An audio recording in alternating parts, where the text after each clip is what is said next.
What's up, gangsters? So 7 years ago, I made a video on my channel where I talked about a, at the time, still somewhat new, independent little horror movie called Last Shift, which I quite liked. I thought it was kind of underrated.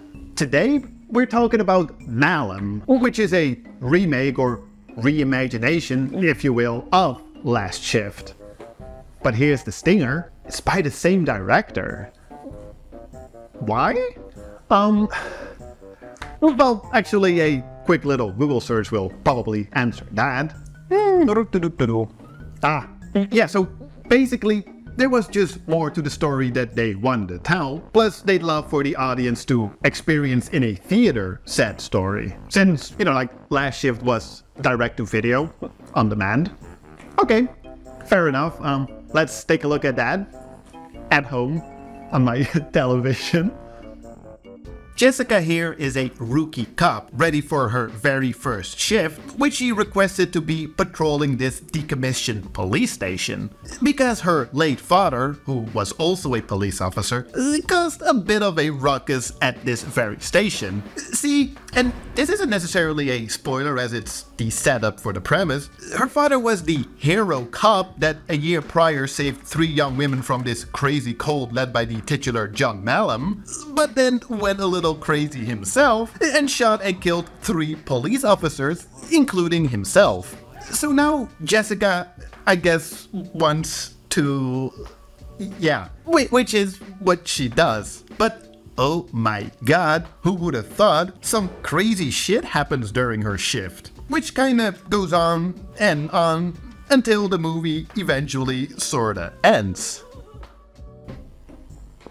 And if that sounds like the exact premise to Last Shift, well, it kinda is, right? I mean, this is a remake after all, or reimagination. But like I said at the beginning, due to budgetary reasons, they just simply weren't able to get everything out of the story with Last Shift. So I feel like the biggest difference here is the deeper exploration of the backstory, like the whole John Malum cult aspect of it all. Because, yeah, we definitely learned a lot more about the whole cult aspect of the story, which simultaneously is probably my biggest problem with this movie. As in, I just didn't really care. And I generally love horror movies surrounding these crazy cults, but in this case, finding out more about it just didn't enhance the experience for me. In fact, after seeing all of this, I'm still not entirely sure what exactly the cult's purpose or plans were. But maybe I'm just bad at watching movies. Either way, I feel like Last Shift was an effective, spooky little horror movie, partly because of the lack of a backstory or explanation. It was just a bunch of spooky set pieces, which is exactly what I appreciated about it. Then again, these are different movies. I guess it's all in the titles. Last Shift focuses mostly just on the shift itself, where Malum focuses a little more on the whole John Malum cult aspect of it all. And that's fine. I mean, they're different movies. We shouldn't be comparing them. I know the director doesn't want the audience to do so, but then again, you can't just remake your own movie a couple of years later and not expect people to sit down and do exactly that. But sure, let's just take a look at the movie itself. It's definitely a lot more brutal and gory. Whoops. Look at me comparing it to Last Shift. Told you that was gonna happen. But yeah, there's some pretty gruesome kills here, which I'm definitely not complaining about, as it does also maintain the more atmospherically creepy aspects of the original. Okay, I'm just gonna go and compare the two. I mean, how can you not? Some scares are directly copied into this one. Like here, where she somehow ends up locked in his room with a man who nicks her flashlight, but then... oh shit! Who's holding the flashlight?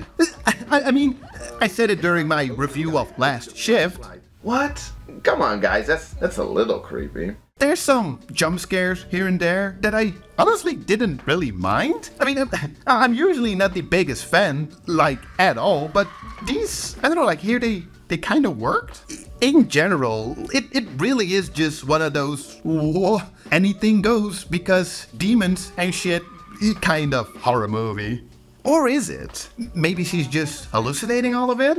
Molding's covered in black mold, little girl. The shit's toxic, makes you hallucinate.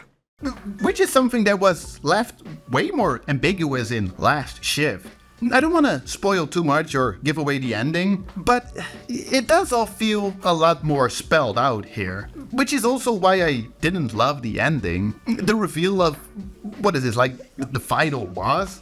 Definitely didn't help. Looks kind of silly.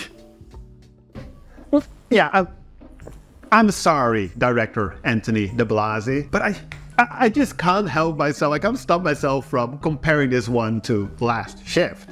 Never during Last Shift was I like, now what this movie really needs is more gore and scenes of exposition regarding the whole cult backstory. But hey, that's just me. Honestly, I still quite enjoyed this one. Just not as much as Last Shift, I'm sure. And that's okay. Sorry, this is the last time I'll compare the two. What do you guys think? I would love to hear, especially if you haven't seen Last Shift. As always, feel free to let me know in the comments below, and well, until then, I'll see you guys all again in a couple of days with some more horrors of 2023. Cheers! Have a nice day.